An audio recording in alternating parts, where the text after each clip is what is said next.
In the year of his death I have tried and failed to follow the advice of my friend Alexander Chancellor, who decided that his poultry and his dog offered an exemplary approach to Brexit. At his house in Northamptonshire, he noticed that his Jack Russell and his hens and ducks lived in blissful unawareness of the referendum. While the result had left him depressed, they simply soldiered on.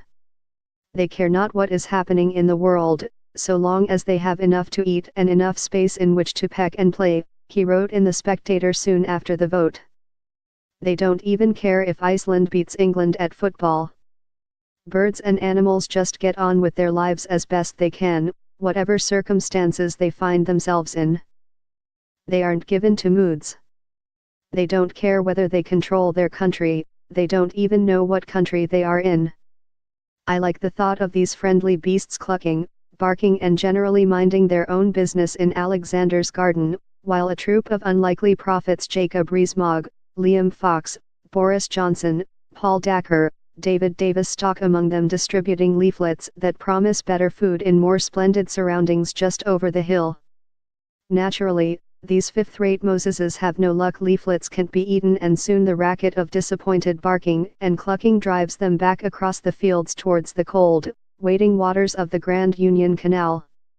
A dream in life, the mindset of a hen is impossible to achieve and our destination hard to ignore.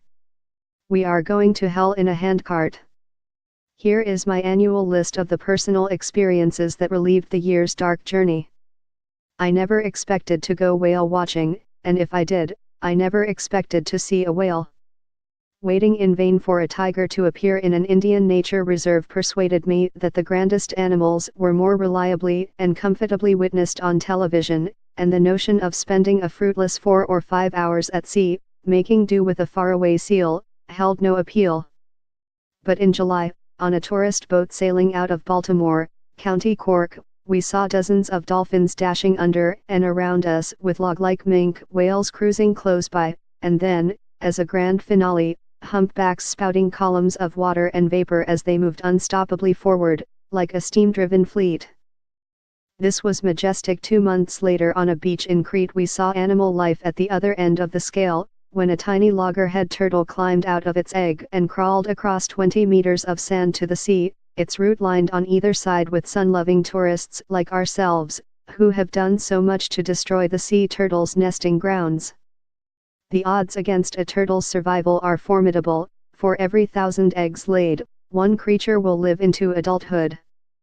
If our descendants in the next century can still see species such as turtles and whales, to be humbled and moved by them, then David Attenborough will have done more good in the world than all the Christian saints put together. The Beast, a first novel by Alexander Starrett, took a satirical look at the ways and means of tabloid journalism, in this case the Daily Mail, and some of it seemed to me